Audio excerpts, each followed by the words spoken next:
एक संत थे, भिक्षा मांग करके लाते थे, जंगल में झोपड़ी में रहते थे। तो संत के यहाँ एक और जीव रहता था जिसका नाम चूहा। बगल में चूहा भी रहता था बिल में। तो संत उसको रोटी उसको भी खिला दिया करते थे। तो दोनों गुरु चेला बड़े आराम से रहते थे। संत सिद्ध महापुरुष थे। एक बार कहीं से बिल्ली आई, संत जी भिक्षा लेने के लिए गए थे, बिल्ली आई, चूहा डर रहा है। महात्मा ये क्या बात हुआ? बिल्ली आई थी महाराज, मैं तो किसी तरह से बच गया हूं। और तो बच तो गया, अब क्यों डर रहा है? तो महाराज उसने मौत ने घर तो देख लिया ना, आज तो मैं बच गया, क्या गारंटी है कि फिर बच जाऊं, मुझे खा लेगी बिल्ली। स्वामी जी ने कोई बात नहीं, चल तू बिल्ली से डर रहा है, चल मैं तुझे बिल्ला बना देता हूं। महाराज जी ने उस चूहे को क्या बना दिया? बिल्ला बना।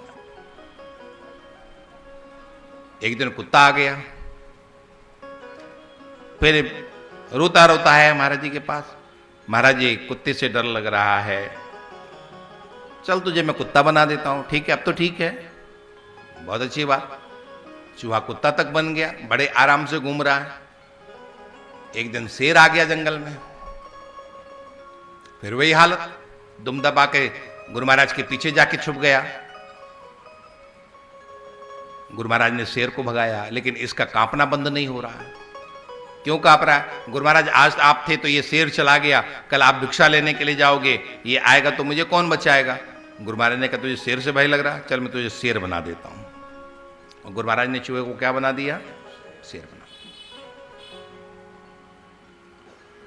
अब शेर बनते ही चूहे का दिमाग खराब हुआ। उसने सोचा कि साधु आज मुझ पर प्रसन्न है, तो उन्होंने चूहे से मुझे बिल्ली, कुत्ता, सिंह तक बना दिया, शेर तक बना दिया। कहीं स्वामी जी कल नाराज हो जाए तो फिर मुझे चूहा बना देंगे।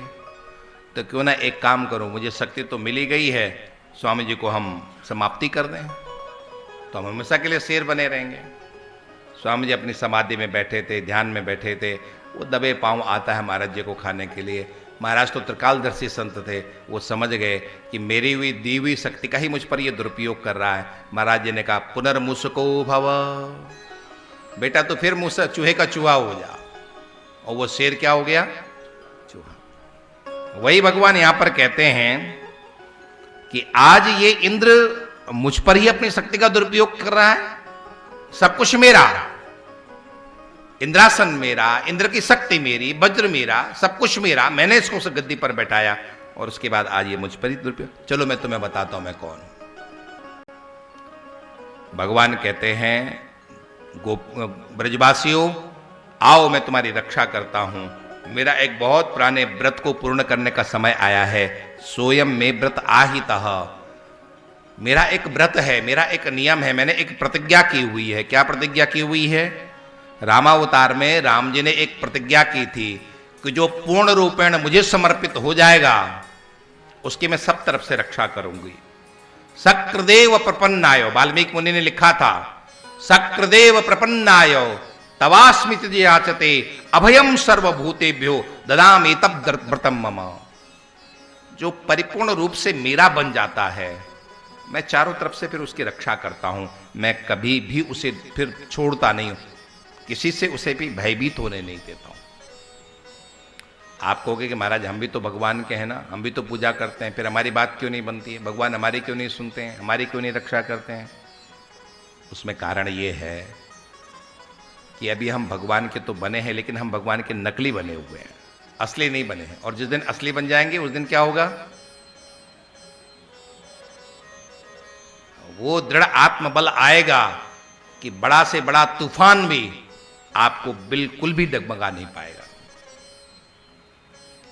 मीरा कृष्ण को समर्पित हुई तो कैसा आत्मबल मीरा के अंदर आया? विष का प्याला मीरा को दिया गया। राणा ने क्या कह के भेजा था विष का प्याला? ये कृष्ण चरणामृत है, ये कह करके मीरा को भेजा। लेकिन जो दासी लेकर के आई थी उसने धीरे से कहा, भाई साहब ये अमृत नहीं है, ये चरणामृत नहीं है, ये तुम्हें मारने के लिए विष भेजा गया है।